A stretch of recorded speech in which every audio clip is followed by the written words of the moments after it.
Welcome to the nosebleed section. I am your host, Tyrell. If this is your first time here, welcome. If you are coming back, welcome back. And by the title of the name of the video, it is amongst the alumni, really, it is a Cleveland Browns civil war going on right now. A lot of back and forth between alumni, what's going on with Stefanski, what's going on with Andrew Berry, what's going on with the nosebleed section favorite person, Mary Kay Cabot. As I fixed his camera, had a little technical issues, getting this camera together. But nonetheless, we are here. We are live, so we're going to have those issues anyway. And again, like I said, welcome to the show. Welcome to the nosebleed section. It is officially open. Let's give ourselves a round of applause for that. All right. So last time we did a show, we talked about free agency. And today is really just going about all the stuff with Stefanski and the Browns and thoughts and opinions and Andrew Berry, talking a little bit about Myles Garrett, talking about the national media and the media in general. So a lot to cover here today. Make sure y'all tune in on Wednesday around 5:30. We're going to have wrestling content, and I do have a special guest coming onto the show for the very first time as well. I've been putting off wrestling content just to have this person on the show. So I can't wait for Wednesday at 5:30, but we're going to focus on today.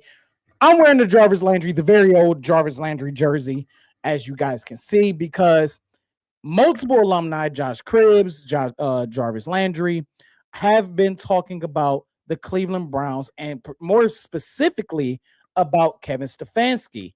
And that's been the discussion of topic over the last week with the Browns is that. Now, obviously, we know about Andrew Berry having his press conference last night in Arizona. He had that press conference going on. But overall, this has been an interesting offseason for the Cleveland Browns so far with them retooling their offensive line. Andrew Berry has addressed that. Obviously, that was the number one thing that the Cleveland Browns needed to address was the fact that we had issues on the offensive line, and we went ahead and got that. And I think there's still more time to address that need in the NFL draft. So I'm very excited to see how this goes. But so far, I'm liking what we are doing so far. So what I'm gonna do is courtesy of Hard Knocks. This might get a little copyright thing, ding or whatever the case may be. But we're to talk about Jarvis Landry first, right? We're gonna show Jarvis Landry time here in Cleveland, and arguably this is pre-Stefanski, but arguably one of the greatest moments in Hard Knocks history was the Jarvis Landry is contagious speech. So let's go ahead and go to that real quick, because we're gonna set the stage about Jarvis Landry, about in his relationship with the Cleveland Browns, and it really started with him getting traded from Miami to the Browns as kind of like their way of saying, like, we're trading you to essentially kill your career, right? But he ended up turning around and make the most of it. And still to this day, a lot of us Clevelanders do love Jarvis Landry. So let's go to this speech via Hard Knocks about the contagiousy of what was in the past and about him changing the culture. So let's go ahead and do that. I don't know what the fuck been going on here, and I don't know why it's been going on here, but if you're not hurt, like if your hamstring ain't falling off the fucking bone, your leg ain't broke, I don't know, like you should be fucking practicing, like straight up. Like that shit is weakness, and that shit is contagious as fuck. And that shit ain't gonna be in this room, bro. That shit been here in the past, and that's why the past has been like it is, bro. That shit is over with here, bro. If you can fucking practice. You can't get no better. Ain't nobody gonna get better by being on the fucking sideline if you ain't fucking hurt. If you're not fucking hurt, you gotta fucking practice. Because you make other motherfuckers work even fucking harder. Now they had more fucking risk of getting hurt because you don't want fucking practice. Because you being a bitch. Straight up, man, that shit is fucking real, bro. That shit ain't happening here. I'm just letting y'all know that shit is not fucking happening here. I'm hurting, I'm tired, just like every fucking body in this motherfucker. But I ain't taking no motherfucking days off because I can't be fucking great that way. That gotta be the fucking attitude and the mentality all the fucking time. All that weak shit don't fucking live here no more. That shit don't exist. It's contagious, bro. Like, it's really fucking contagious. It's contagious.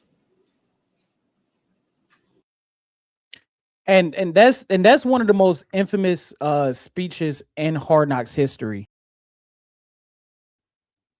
Was that speech? That was one of the most infamous speeches in Hard Knocks history. It's one of the greatest moments in Hard Knocks history. So, and it really was contagious where the Browns were at the time when Jarvis came here, like 2018. When he got here, like the team hadn't had a winning season since 07.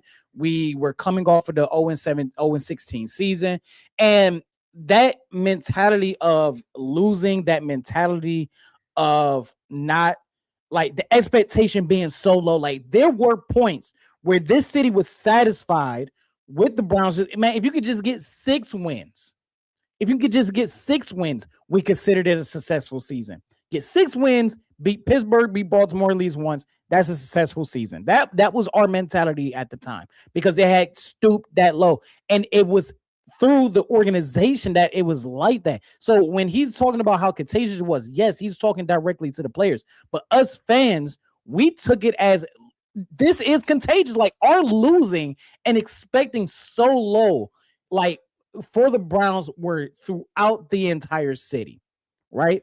So now we're talking about what, 8 years later, and Jarvis has had a successful, had a really good career here in Cleveland. He's a Cleveland legend. I wear this jersey out in public. I know it's like a little old. It's been through his washes. It's been through his game days and all that stuff. But like, I wear this jersey in public still, and everybody like, oh, Jarvis Landry, man, I love you. I get stopped for wearing a Jarvis Landry jersey because they're like, man, and we just reminisce about Jarvis Landry. Like, Jarvis Landry, like, whether he knows it or not, I know he says a lot that he loves the city in general because we love him. He's a Clevelander. Like, he's a Cleveland legend here. Like, other cities, they hold, guys that have Hall of Fame careers as their legend. We hold people that come here, work hard, embrace the city, and do what they're supposed to do, and are great at it as legends. Like, he's a legend. J.R. Smith is a legend here in Cleveland. But I want to show this clip about Josh Cribbs and Phil Taylor and Hanford Dixon bringing up receipts about Stefanski, about their what they experienced as alumni with Stefanski. This is all going to tie in together because this is essentially like, I guess I should have titled this differently besides Cleveland Browns Civil War, but it's like a Cleveland Browns alumni Civil War. But like, ever since Shedeur got drafted here, like, there's been a lot of and it really started with Myles Garrett asking for the trade last year, and we'll discuss that. But a lot of national media has really been talking about the Browns. When I used to remember, like, man, it's like we didn't exist for the longest. But here's Joshua Cribbs and Phil Taylor and Hanford talking about via Jakai on Twitter. A lot of these clips are going to come from him just because of the simple fact of he was able to clip these. I was able to pull these from there. But let's go ahead and let's share that. It's about a 48-second clip. Let's see this one right here. The culture is set at the top. I told Stefanski that my problem with Stefanski was the hierarchy. As for players, men need to be led. Football is the biggest team sport. I always felt like Stefanski was a pushover. I need to be in my team issued gear for walkthrough, not in thong flip flops. I went out there for alumni. You don't remember alumni? Or nothing. Or nothing. They was out there, young guys, in thong flip flops. And they called their coach, Kevin. Jarvis said something about Stefanski. Now, that doesn't surprise me because I knew it. But we've seen it happen. I knew it. He stated a fact. Stefanski, when it get hot in that kitchen, Stefanski gonna get out. He's the first one out. He's the first one out. Just like it's proven a couple times with the play calling. When it gets hot, things are not working out. He's gonna hand it off to somebody else. He let it get smoky in there, but when it get a little too hot, the culture is set at the top. And we've talked about this on the show too. Like, it wasn't me. I never said the alleged stuff. It was speculation because you can see the interaction. We broke down victory speeches on this show. You can go back to watch any other Browns victory, moments, And we break down victory speeches on this show. And I have said it time and time again. This is a guy who's giving a victory speech that nobody gave a fuck about. Right? And we did comparisons, like we didn't show video comparisons, but we did comparisons of Dan Campbell and Ben Johnson and Mike Vrabel, like of guys that actually gravitate the locker room after victory speech. Like victory speeches say a lot about a coach when things are good. It says a lot about how the players interact with him when things are good. Like it felt like the players are sombering around like we just lost. And Stefanski's giving up this victory speech, and they're like all clapping because, like, yeah, we won a game. But again, it's Stefanski. It's Stefanski. Stefanski wasn't a leader of men. I turned personally on Stefanski after 2021, after the Baker Mayfield fiasco. I wasn't a Baker bro. And yes, I have admitted it on this channel that I, at the time of the trade, was excited for the trade and preferred Deshaun Watson, just like most general managers in the NFL at the time, preferred Deshaun Watson over Baker Mayfield. I thought, and I still think it was a huge swing and a miss. However, I have also said privately, I'm pretty sure I've said on this show that I have questioned Stefanski because how do two quarterbacks, right, a year apart from each other as far as NFL experience, guys who were considered franchise quarterbacks or about to be franchise quarterbacks, play like complete and utter shit under his system? Even Joe Flacco. Now, granted, we didn't have the offensive line the second time around, but like Joe Flacco played like shit. Shador is limited. We have said these things on this show. We have said these things. We didn't wait for Rich Eisen or ESPN or TMZ to tell us what it is. We didn't wait for these players. You can just, if you pay attention enough to the team, if you pay attention enough to any of your teams, it could be the Browns, it could be the Steelers, it could be the Ravens, it could be the Bengals, it could be any of your teams, any sport. If you pay attention enough, right? Players' body language, how they play in certain situations, whether they're up big or they're trying to make a comeback, or even when they're down big, right? We have talked about if you pay attention to your coaches, you pay attention to your players, and pay attention to how they interact with the coaches, you can get a sense of what that coach is like and what those players are like with that coach. Does that make sense? Like you can tell when a team is ready to run through a brick wall for their coach. Coaches, again, I've said this plenty of times. It might be one of the first merchandise shirts that we have on this show. If we get big enough, when we get big enough, we got the confidence. We're on the road to 150 subscribers. Please hit that like button, share, comment, and subscribe. But we have said, when you are the coach, you are the CEO on the field. You are the CEO in your sport. Plain and simple. It could be basketball, baseball, they call it managers, but still, when you are the head guy, the head honcho, the guy making the decisions, taking all the advice from the assistants in the moment, outside the moment, on the field, off the field, you are the CEO. You are the final say. What Harry Truman used to have on his desk, the buck stops here. And Stefanski didn't know how to handle that. He didn't know how to handle that. His two-time coach of the years, nothing to scoff at, but I have said again, those two-time coach of the years didn't matter if the product was deteriorating. I have used this reference plenty of times. It was the equivalent of having a 3-star Michelin chef turn into the worst Yelp review chef. At some point, the management has to fire the chef, especially if we have decent supplies coming in. Maybe the supplies have gone down a little bit, but overall, we had a generational defense 2 out of the last 3 years. And we produced one playoff game that resulted in a blowout. You got Myles Garrett getting the sack record on a 5-win team. Not even a team that in a division that if you would have won just 3 more games, if you would have won 4 more games, you would have been in the conversation in the race to win this division this year. The Steelers weren't dominant this year. The Ravens weren't dominant. Look at how tumultuous and bad the Ravens season was. And they still had a chance and was still a kick away from making the playoffs. So imagine with our defense and some competent fucking coaching on top of having somewhat of a receiving core on the offensive line. We never really played complimentary football when it came to the Browns under Kevin Stefanski's tenure, and it showed. 45 and 56 record here.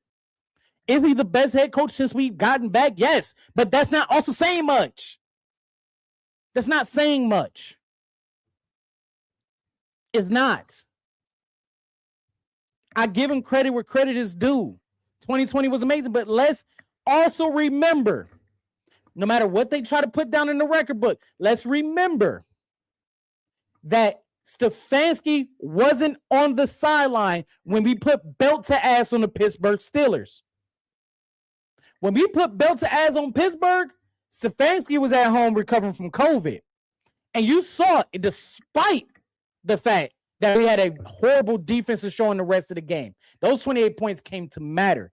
And our offense came to play to make up the mistakes of the secondary. Big Ben threw for the most passing attempts in playoff history at the time. I think it's still a record. But he wasn't on the sideline. I can't fault him for that. COVID was going around and everything, but I can't fault him for that. But at the end of the day, he wasn't on the sideline. It was Prefer and Van Pelt calling the shots. And then we saw what happened when we played against Kansas City. How it mismanaged the end of the Henne thing as possible, and Chad Henne coming off the bench ice cold and just beating us. When we had ample, yes, us Browns fans talk about the helmet, but we had ample amount of opportunity to cash in afterwards. We had ample amount of opportunity calling a deep post route so Baker could throw an arm punt when we're down by 5. Like Jarvis said, and we're going to show the clip. When things were good, Kevin Stefanski had control. When things were bad, he switched it over to Van Pelt so he can get the heat. Haven't we said this before on this show? That how many times was before he got fired? How many times would Kevin Stefanski use his offensive coordinators as scapegoats? We said this before on this show, on this platform. You can go back and strike the tape. Cut the clips up.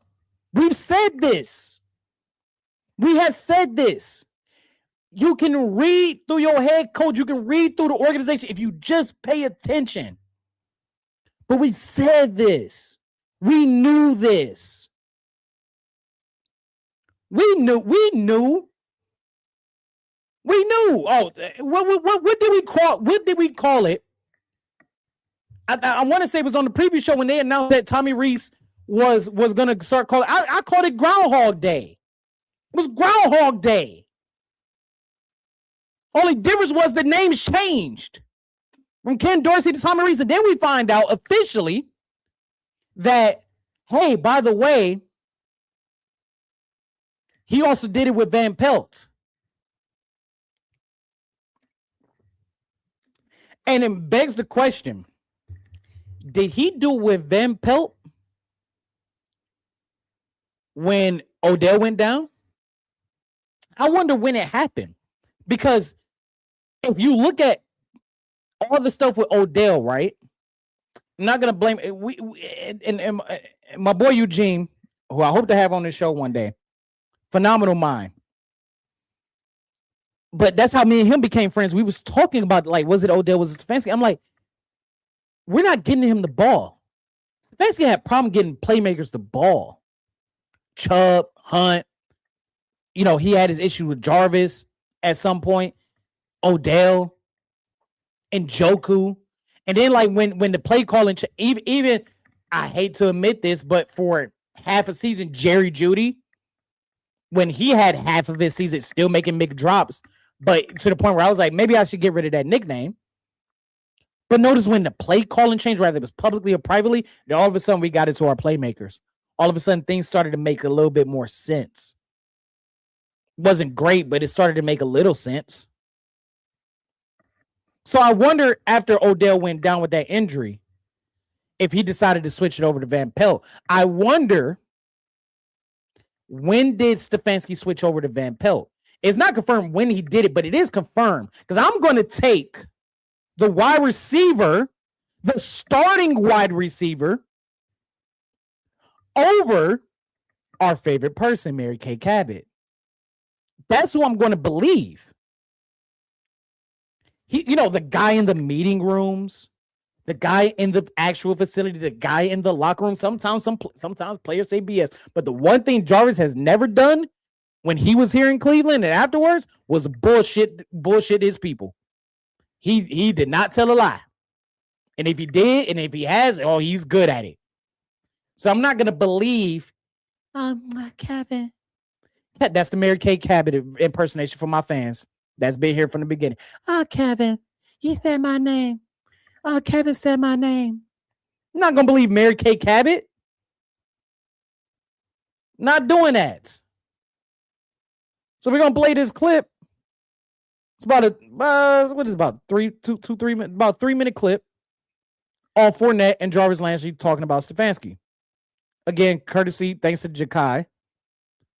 Courtesy of him clipping these up. And then we're going to talk about it. We're going to discuss it.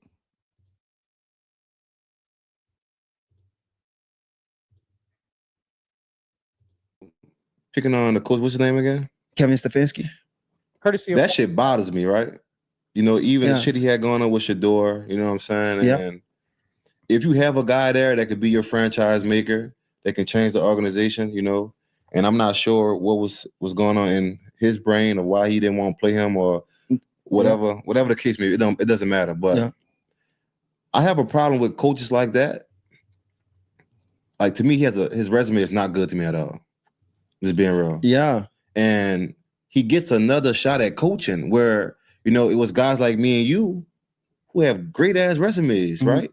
And didn't get another shot or not playing at all. So when I see shit like that, man, that shit had me hot. Yeah. So he'd definitely be one of those coaches I would not ever want to play for. Ever.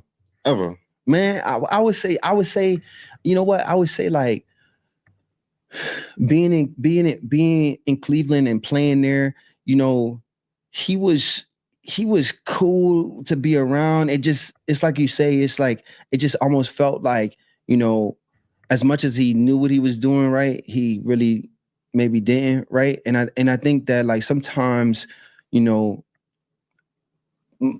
some of these coaches or most of these coaches get put in a position too soon, right? True. They have success as a position coach, right? And then they get thrown into this head coaching role where, you expect most of these coaches that's younger to be more personable, right? More relatable with their players. Yeah. And in most cases, it just doesn't work out that way, right? And I know, like, my time in Cleveland, especially in the beginning, man, it was great. Like, he ended up winning Coach of the Year. We ended up going to the playoffs. And then for some reason, then after, bro, it just kind of felt like, the spark between the connection between the players and the coaches just kind of started to dim out, right? Yeah. I don't know. I don't know if he'd be a great coach in the league, right? But I do think he knows a lot about offense, right? I think, he I don't know how much he is involved into the analytical side of things, but I know in Cleveland that was a huge part. So, I think that played a part in some of the decisions that he may have been forced to make, even with the Shador Sanders thing, right? Yeah. Either forced to make or persuaded to make, you know what I mean? Yeah. But we'll see, right? Last year in Cleveland, he's a coach of the year. I think he's 2-time coach of the year, if I'm not mistaken. So, Atlanta will be another good indicator about, where his, coaching career is headed, because that team as well is a team that's struggling, need to find somebody to fill that head coaching position and that quarterback position too. And we're going to play this clip back to back as well. This is about a minute long. So you telling me that record he deserves two-time coach of the year? Maybe he got it because he was coaching the Cleveland Browns. His first year he came in. Yeah. We made some noise. Yeah. Obviously the years before we hadn't had no success at all. So, it was I do think it was fitting and well deserved. I know when I was there for 100% fact, when we were struggling as an offense, I know Kevin Stefanski himself gave up play calling to AVP. The same thing that he's done, that we have guys that have told us that he's done throughout the years of not being able to get it done as a play caller and then putting it off on somebody else. Then the team gets success and then he takes over play calling again. I don't know how much history he's going to have as a head coach.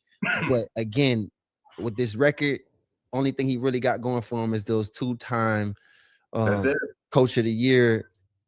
And that's the thing, right? Like, and the thing I want to like mention as well is the fact that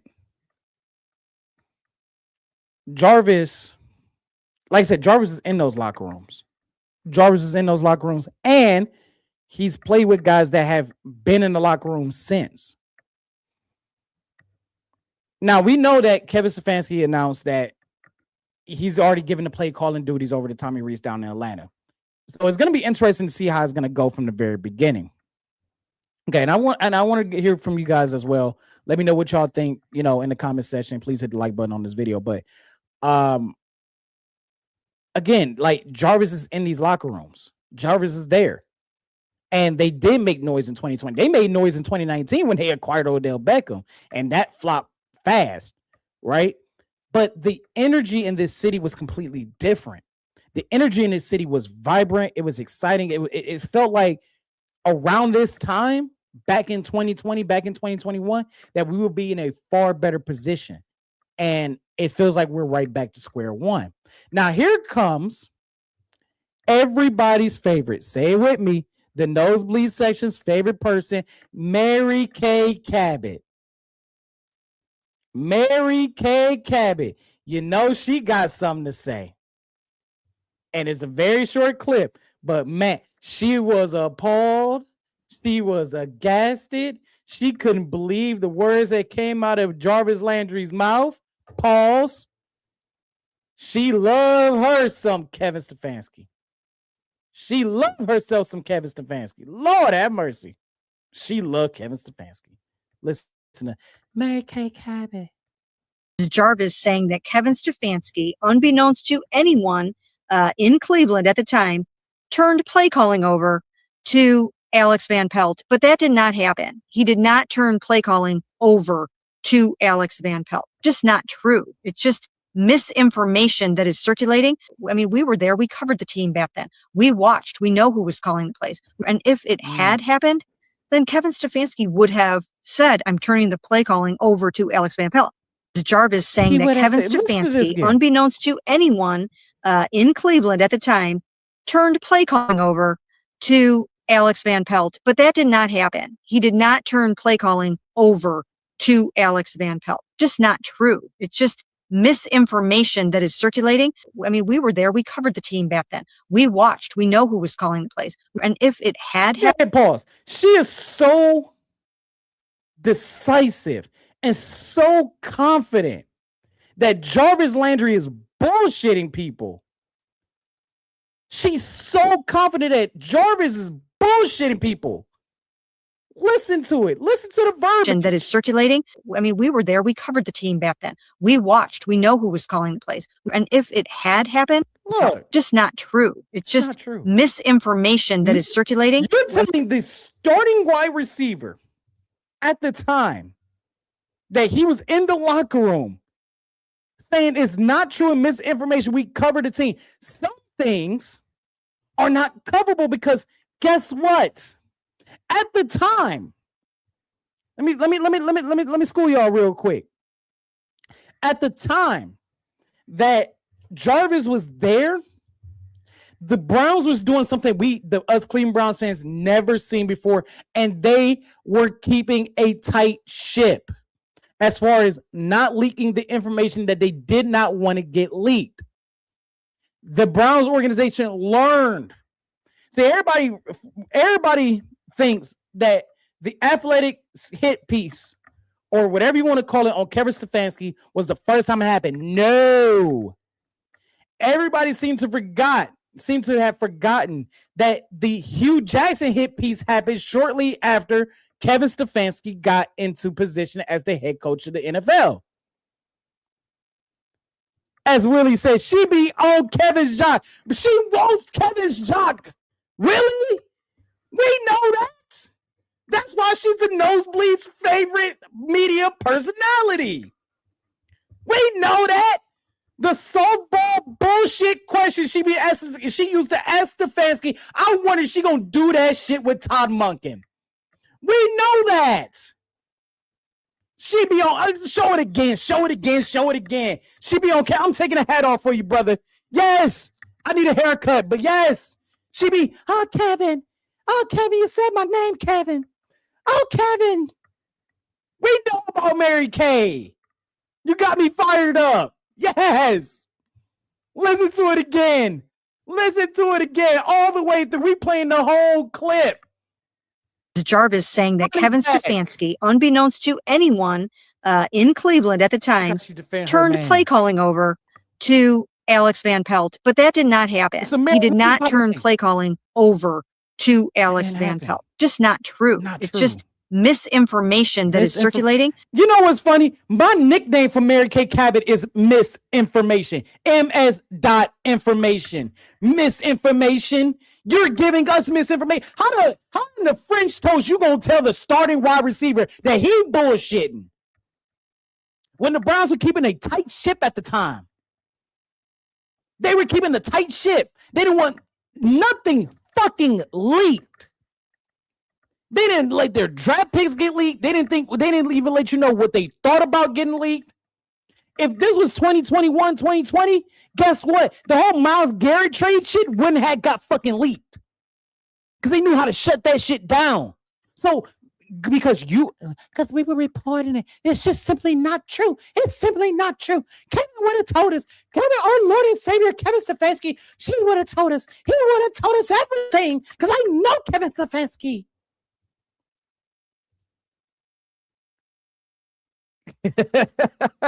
Mary Kay Cabot strikes again.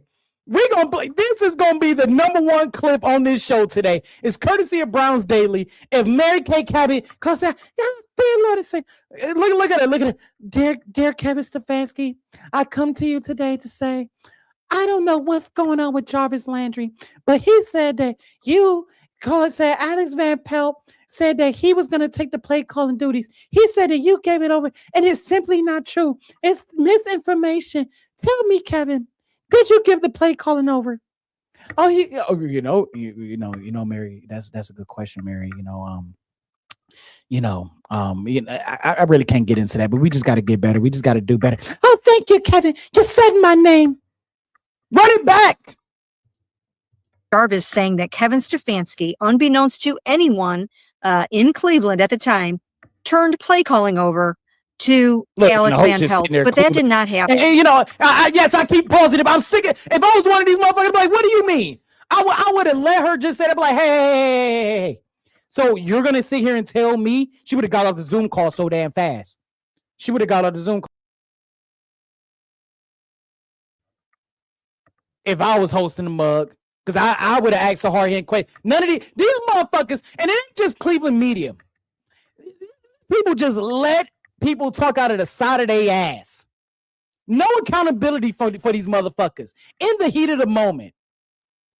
I watch these interviews, and you just know they bullshitting through their teeth. They bullshitting out of the side of their ass. And we just let it happen. We just let America. It's just simply not true. Kevin, it's not true. It's not true, Kevin. Oh, Kevin, it's not true. Tell him, say it ain't so, Kevin. Say it ain't so, Kevin. Oh, we just, that's a good question, Mary. Just gotta. I said my name, and look at this guy. He just look. I'm gonna put myself in the big. He just like this. He just like.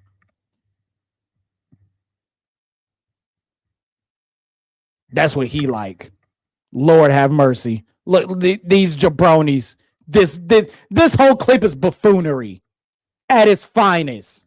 Jarvis saying that Kevin Stefanski, unbeknownst to anyone in Cleveland at the time, turned play calling over to Alex Van Pelt, but that did not happen. He did not turn play calling over to Alex Van Pelt. Just not true. It's just misinformation that is circulating. I mean, we were there. We covered the team back then. We watched. We know who was calling the plays. And if it had happened, then Kevin Stefanski would have said, I'm turning the play calling over to Alex Van Pelt. Jarvis saying, "He would have told us. He would have said it. He would have said it. He would have said it." Hey, Willie, what would you say? She going to try it with Todd, but I don't think Todd is having it. Because Todd, she not going to be like this with Todd. She already know. We saw it with the introductory press conference that she already know. She tried to hit him with that softball question, and he wasn't having it. He wasn't having it.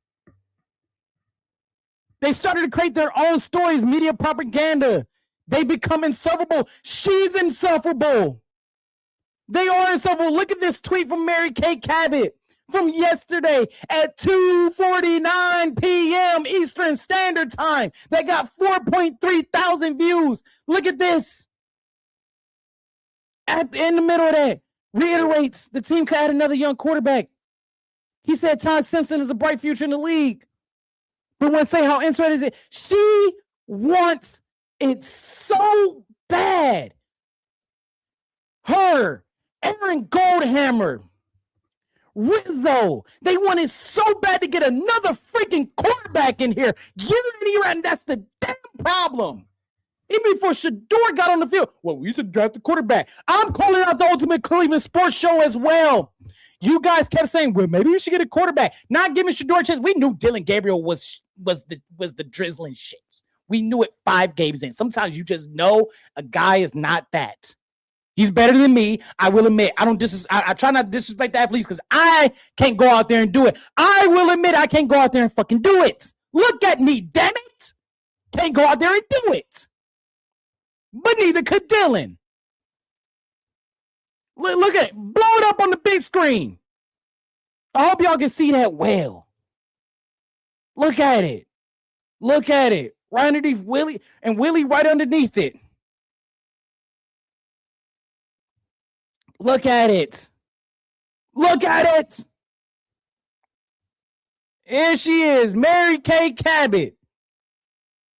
Doing the Cleveland Browns work. Doing the Cleveland work. This is why they can't stand our fucking media, because of people like her. Mary Kay blocked me on Twitter. I hope to God you block me on Twitter. Block me, damn it. Yeah, I'm following you just because you are why are you the beat reporter of the Cleveland Browns? We need somebody else. Because she went through this whole media tour blitz. She went through this whole thing about Kevin Stefanski should get another chance. Kevin Stefanski shouldn't be fired. He didn't have the quarterbacks. He didn't have this. He didn't have that. This every fucking excuse to keep Kevin Stefanski here. She, her, Anthony Lyman was part of the Kevin Stefanski brigade. He got his whole PR team running the circles, circling the wagons, to the point where he had his media team, where he had Dan Orlovsky and the rest of his PR team sit back and bullshit us and tell us that he had nothing to do with the Deshaun Watson trade. Meanwhile, we know that he was sitting in Deshaun Watson's living room, drawn up plays and seeing the check.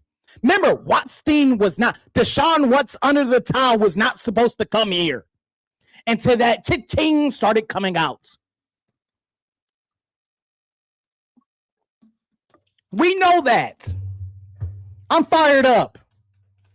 I get fired up. I try to stay calm on there, but then my friends are like, when you get fired up, the real Tyrell comes out. Because I try to be a little professional. I try not to get clicks and views because of me screaming and yelling, but damn it, I get fired up because of people like Mary Kay Cabot, the nosebleed section's favorite person. I get fired up because this is the bullshit that is so fucking toxic with fucking Cleveland media. The Jarvis Landry is lying. The players who were in this locker room or have connections to the locker room because they used to play here are telling you what the fuck is going on. And Mary Kay and the rest of the Kevin Stefanski brigade is telling you another fucking story. That's why it's a fucking civil war. Because they're telling us what the fuck is going on, while as Willie has said it so elegantly, perfectly, to the point I'm going to show his comment on here again. Media propaganda. Media propaganda at its fucking finest. For her to sit back and be so definitively tell us to our fucking faces that Jarvis is lying when he was in the fucking locker room, when he was in the meeting room, when he was in catering, when he was on the practice field in Berea, Ohio, about 5 minutes away from this garbage ass stadium that they're building. You're going to tell us that this man right here is lying? What do you think, we're fucking stupid? Do you think we got bags of sand in our fucking head? You think we got our heads buried in sand? Do you think we got a box of rocks up here? That's what they think. They think we got a box of rocks up here. And we're supposed to listen to what the fuck they say. We're not supposed to have a mind of our own. The fact that we have to at least give Shedeur a shot. The fact that, well, they kept telling us that it went from Deshaun's not going to play here no more to, well, Deshaun needs another fucking chance. And I've said it again. Everybody kept believing that, oh, well, Deshaun Watson is going to play. Deshaun Watson is never going to play for us again. I have told you again, as long as number 4 is on the fucking roster, there is a chance that man is going to start. Plain and fucking simple.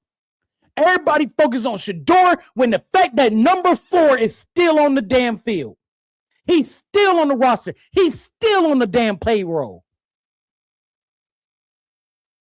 You're right, Willie. Todd ain't going for that shit. He already established that day motherfucking one that he wasn't going for Mary Kay's bullshit. He wasn't going for Tony Rizzo's bullshit. He already told us that. He kept it a buck with us. He said shit that got ripped. Oh, I don't know. Most of these coaches would have came in here, try to win the press conference, would have came in and said, and try to media and try to fucking politic their way out of the Shedeur question. He told us to our face, I don't know who the fucking quarterback is. Get mad at me. Say what you gonna say. I'm not gonna bullshit y'all. I'd rather for a coach to sit back and say, I don't know who the fucking quarterback is because I just walked through the building than to sit there and bullshit us and go another direction, which the Browns have had for 27 fucking years.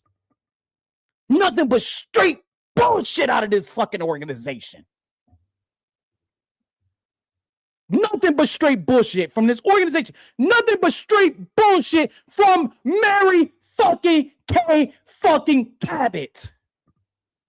Nothing but bullshit.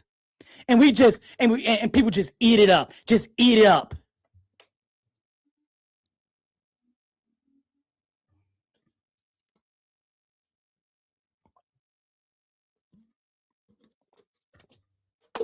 Hall of Fame selector.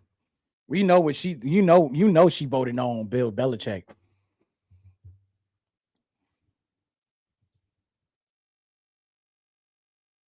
This is who the Cleveland media has to rely on. This is who the Cleveland media has to rely on. And that's Mary K. fucking Cabot. That's Anthony Lima. That's Tony Rizzo. And there are some things that Tony Rizzo say where I'm like, damn, you know shit is bad when I agree with him. We got to rely on Aaron Goldhammer. This is who we're relying on to give us our information, to give us our talking points. It's ridiculous. It's ridiculous. And they spin it and they spin it and they spin it. And then the national media jumps in and think they know what the fuck they talking about too. And then they spin it around the entire country. Because it doesn't matter if it's Myles Garrett, if it's LeBron James. It doesn't matter if it's Jose Ramirez. It doesn't matter if it was Baker at one point, which ended up happening. They were so fucking elated. Anytime the Cleveland sports scene have a fucking hero, a fucking superstar in their hands, yes, the Browns are a part of the problem.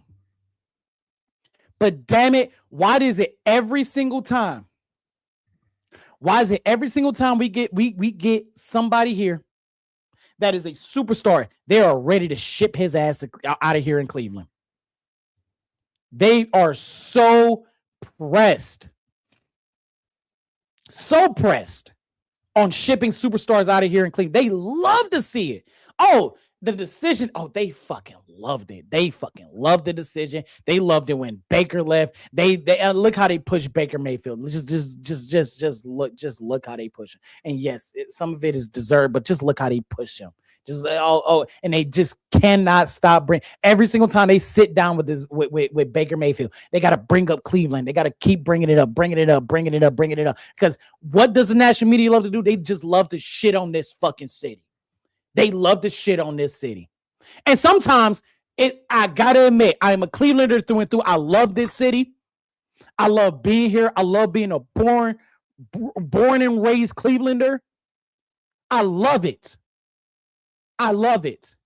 Don't get it twisted. But damn it, sometimes we do it to our fucking selves. But the Myles Garrett thing, how they're speculating that, oh, can we believe Andrew Berry when he said he's not going to trade Myles Garrett? Yes. Because this came up last year when Myles Garrett had all the cards in his hand. And what did Andrew Berry come out and say? We're not trading him. We're not even listening to offers to trade him. Why? And here's the beautiful thing, right? Here's the beautiful thing. You ready for this? Guess who brought up the fucking question about Myles Garrett potentially being traded? It was none other than the Nosebleed's personal favorite, Mary Kay Cabot. Because she loves to stir up shit to give the national media what the fuck they want to talk about. Yes, I need a damn haircut. I know I'm saying it to myself. I need a haircut. I'm getting one on Wednesday before the show.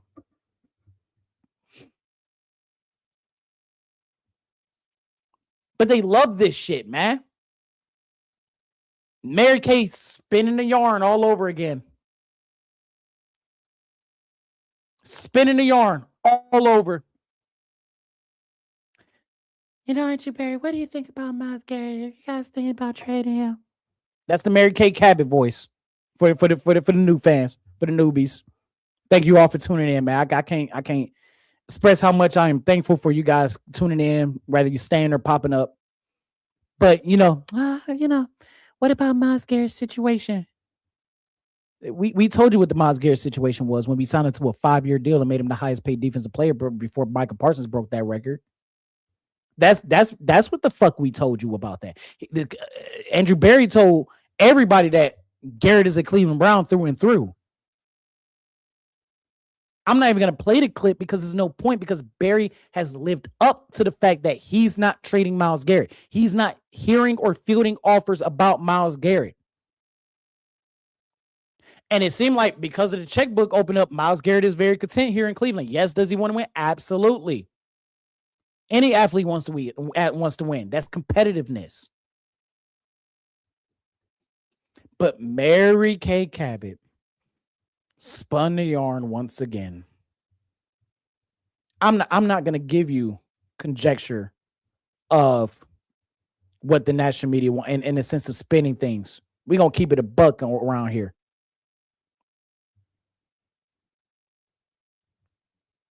We're going to keep it a buck. Because we know. Look, I'm looking at her Twitter right now. No Ty Monken in the coach photos? No Ty Monken.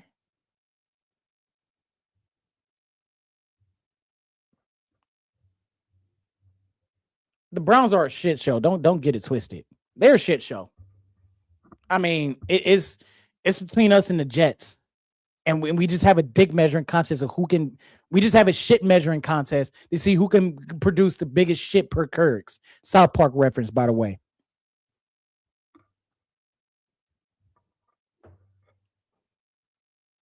Proposing the 5-year rule with the draft picks instead of 3. Withdrawing that. Rich Eisen just having a field day. Yay. Look at the Browns. But this is ridiculous. They just want to see Mary Kay spinning the yarn, and then they just knitting a blanket of Myles Garrett, please leave Cleveland. They did it with Joe Thomas. Please leave Cleveland. Like I said, we do it to ourselves because we're incompetent as fuck. But damn, everybody. LeBron came back. They wanted this motherfucker to leave Cleveland before the ink dried up on the contract. Leave Cleveland.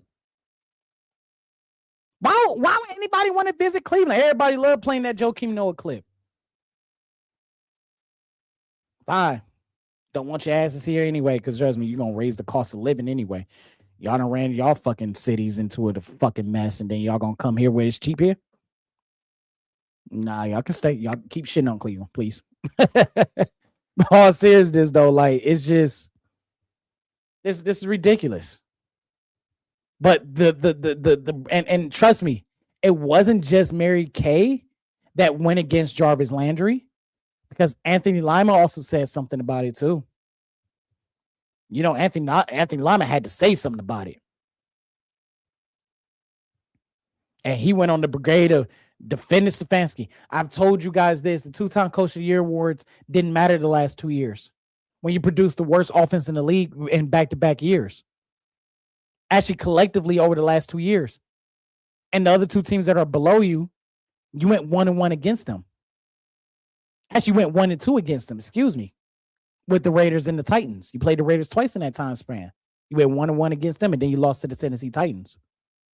You let Tennessee put up 31 on your ass. When the inability of his coaching is what costed us that game. Like I said, go back in the catalog, everybody. The live streams are still there. A little choppy before I switch over to StreamYard. But the live streams are there. They're there. We talked about this. Stefanski wasn't a leader of men, and now he's going to Atlanta where they definitely don't put up with that bullshit. The fans we didn't put up with that bullshit. And Atlanta fans, they're more vocal than us as far as displeasure, because us Browns fans, we got this weird Stockholm syndrome shit, man. Where you gotta be positive. You can't call out on the fucking team. Even though we decipher everything, we also can't call them out when they're doing piss poor shit. Can't call them out, right? They do so bad. You can't be negative about them. You're not a real fan. I hate that shit. Because Atlanta fans, they ain't gonna put up with that shit. They ain't gonna put up with the Stefanski-isms. We had got a little Stockholm syndrome because how shit the show was prior to John Dorsey getting here. Because I'm gonna give John Dorsey his flowers. Those first 2-3 years, really those first two, 2020, 2021, 2022, those were John Dorsey's teams. With the draft picks he had, the free agency signings, and those contracts rolling over, those are John Dorsey. And then we let him go because he listened to his quarterback about Freddie Spaghetti. But those were John Dorsey's teams. John Dorsey built that up. And Stefanski and Barry reaped the benefits of it. Now we're starting to see the downslide of that. Like I said, I've defended Andrew Barry's job here just because, hey, I thought that the chef was worse than the supplier. And I thought because the supplier tried to go get a megastar, try to go get the filet mignon, and end up getting a Dollar Tree steak so far. If you guys remember when Dollar Tree served steak, I did it. I ate one when I was 19. Bad decision. Don't eat a steak from Dollar Tree. I don't even think they sell those anymore. Don't eat it. I did it once when I was 19 years old when they first came out with it. And I was still, I make more money now, but like I was 19 working at Office Max. I went and got a Dollar Tree steak. That's what it was. We went to go get the filet, the beef Wagyu 5, whatever the finest beef is, and we end up with a Dollar Tree steak. And we had to pay the cost of it. We're still paying the cost of it. I can't knock the organization for fucking trying, because in years past, the organization didn't try. We swung, we missed. But Stefanski tried to separate himself so much from that to the point where people who weren't paying attention or have forgotten that he was a part of that trade. See, the thing about Stefanski, the thing about Raven Trone, the thing about coaches, unless it's completely egregious, is that the national media, and in large part because of the national media or in general, teams from organizations will go, Well, you were in Cleveland. It was a Cleveland thing why you didn't have success. And I think what's going to happen with Atlanta is that Atlanta's going to have a good season. And it's going to give people a false sense of hope. And it's going to give people a lot of, oh, this city going to take a lot of shit if Atlanta have a good season. This city's going to take a lot of shit. And I'm going to tell, and I'm speaking specifically for my Clevelanders. I'm speaking specifically to my Clevelanders and anybody that is a Browns backer. Ride the storm. Because if Atlanta has a good season, which I think they will, I think it's going to be very reminiscent of the Browns of 2020, and he might get a third coach of the year. Oh my God, if it happens, the shit storm that we are going to face, especially the Browns end up with a losing season. Oh, it's going to be bad. It's going to be worse than Baker Mayfield. Trust and believe me. The shit storm that we went through with Baker and Deshaun Watson, what's under the towel, Deshaun Watts team, is going to be worse. I'm talking specifically to my Clevelanders. Just me and you having this conversation. And all the Browns backers across the world. Weather it. Because it's going to look good up front. But very soon, just like how it happened here in Cleveland, the cracks will show. See, we didn't realize it. But I think we would have realized it with the power of hindsight. And I questioned it a little bit when it was happening, but not as much. And I have to go through my archives of when I was doing my show in media school. When this channel, you can go back and watch it. When the show was called technically It Is Real. IT space I is REAL, not Israel, but it is real. I questioned, I'm like, is this a Baker thing or is this a Stefanski thing? And I went more into it. This is a Stefanski thing because why the hell are you playing him in the first place? But Baker was the scapegoat of why the team was failing in back-to-back years or in 2021. So we shipped the scapegoat off. Then we brought in a new scapegoat, Deshaun Watson. He did it to himself, but nonetheless, new scapegoat. And we saw how that happened. When things went bad here in Cleveland, see, this is how I know Jarvis is keeping it a buck. And we've seen this before. When things went bad here, it was everybody else's fault but the head coach. We even saw it, and some of it is true, right? Because you got to have some, because here's the beautiful thing about scapegoats that nobody talks about. Scapegoats have truth behind it. Scapegoat is surface level truth. If you're just paying attention to the surface level or being told the surface level, it's the truth. You know what I'm saying? I'll give you an example. Steve Bartman, Cubs fans. Steve Bartman became the scapegoat of Game 6 in 2003 NLCS against the Florida Marlins. Not the fact that they blew a 5-run lead in that 8th inning. The scapegoat is the Rams versus the Saints in that pass interference call. Not the fact that the Saints took the lead and blew the lead. They took a 3-point lead. They had a chance to stop the Rams from driving down the field and hitting a game-time field goal. They had a chance to score when they got the ball first. And they had a chance to stop the Rams from hitting the game-winning field goal. They had 4 chances to win the game, but we need a scapegoat. But the beautiful thing about scapegoats is that if you just dive one level lower on the iceberg, you realize that there's a bigger problem. The question is Kevin the scapegoat to Andrew Berry? Because Kevin had his scapegoats. It was Baker. It was not having Deshaun Watts team. It was Jacoby Brissett. Then it was all the quarterbacks that we've had over the last few years. It wasn't the quarterback thing wasn't a problem with Joe Flacco was dragging his balls over everybody's face. Pause. It wasn't an issue when the Browns went 6-1 or something along those lines, when it finished 11-6 and went to the playoffs to play against the Houston fucking Texans of all teams. No problem there, right? But when I was receiving a lot of heat all the way back in 2022, 2023, and I got Facebook posts to prove it. When I was in the middle of a win, we were winning, and I was like, we need to fire Stefanski. Oh, man. Oh, you don't know what the fuck you're talking about. You're a hater. You don't know how to appreciate things. You're spoiled. This, that.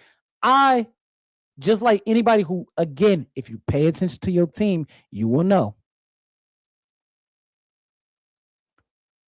Just pay attention. Pay attention. Understand what's going on. Try to understand what's going on. You may not be right all the time. You may not have the definitive TMZ or the players coming out, but if you just pay attention, you can get an idea. You can be like, man, you know what? And we did it on this show. You're like, you know what, man? I don't know for sure, but they're not responding. They're not with him. Or the moment is too big. I knew I was officially done. I'll tell you the story. I was officially done with Kevin Stefanski. It was against the Baltimore Ravens. And it was a very close game that we end up losing. And Stefanski legitimately, this is back in 2022. This is back when I was working at a radio station. And we're watching the game. And there was a flag on the Browns for, what was it? It was neutral zone infraction. It was on the field goal play. But the Ravens player had false started on the opposite side. But the referee said, well, the Browns is the one who caused the false start. It was some weird thing. And I watched the whole confusion happen because on film, you see the Ravens player move first. But they're saying the that's what it was. They were saying that the Ravens player who moved on the opposite side didn't cause the neutral zone infraction. So that's why the neutral zone infraction was enforced, not the false start. And I remember sitting there going, that is a load of shit. I remember Dennis Maniloff, when we got on the air afterwards, going, that was a load of baloney. I remember us sitting in the studio before we went on for the post-game Brown show going, what type of call was that? And during that whole time, I watched Kevin Stefanski not get mad at a referee. I watched Kevin Stefanski not even go over to a referee and explain it. And then I listened to the press conference because I had to clip up the press conference. It was my job. We do it here for fun. And they actually gave me the idea to do the press conferences on the post-game show, not being afraid and realizing that we can't get copyrighted for this because we're reviewing live comments about a NFL game.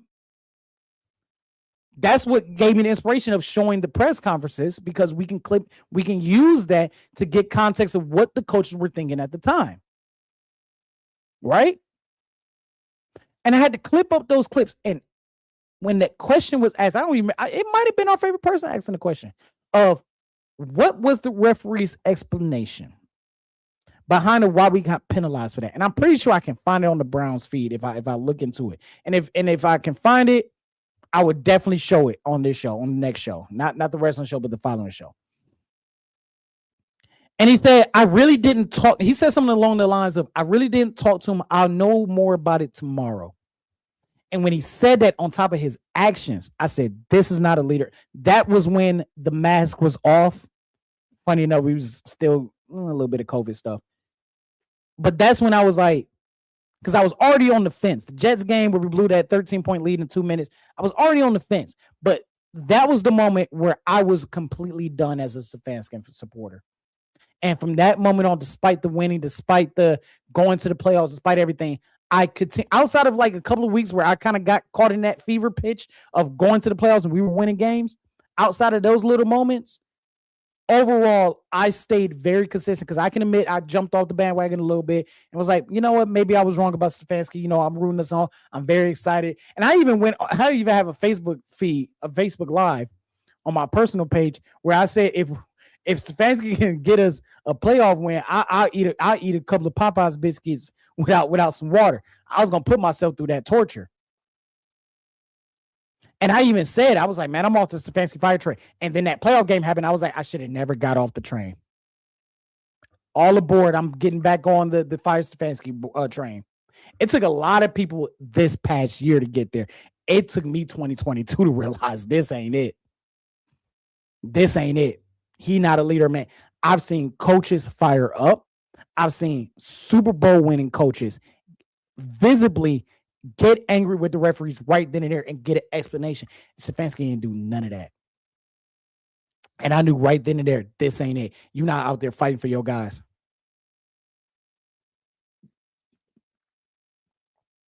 That's that. I've been saying it for 3 years. I might not have had this show when I was doing that, but I got personal evidence, whether it's witnesses of me speaking this up to people or even posting on my Facebook. Fire Stefanski. We did it. So now the question was Kevin Stefanski the scapegoat for Andrew Berry? We're going to find out.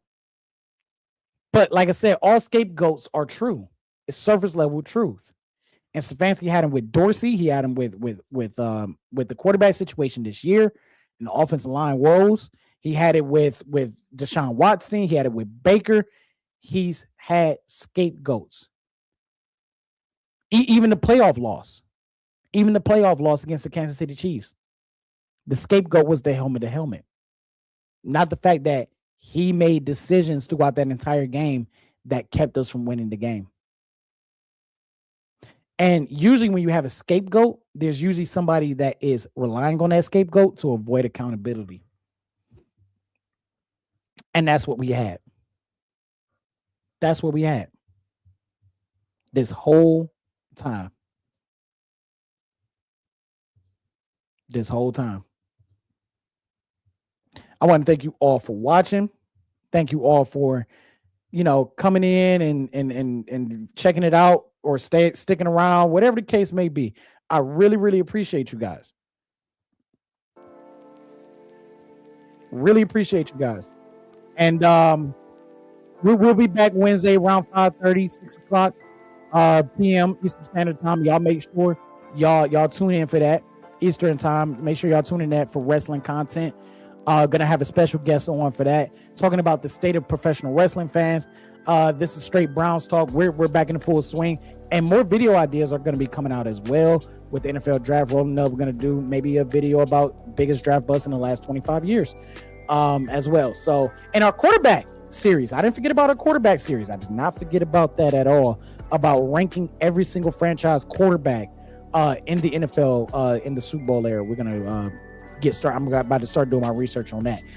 This is Tyrell from the Nosebleeds. Until next time, signing off.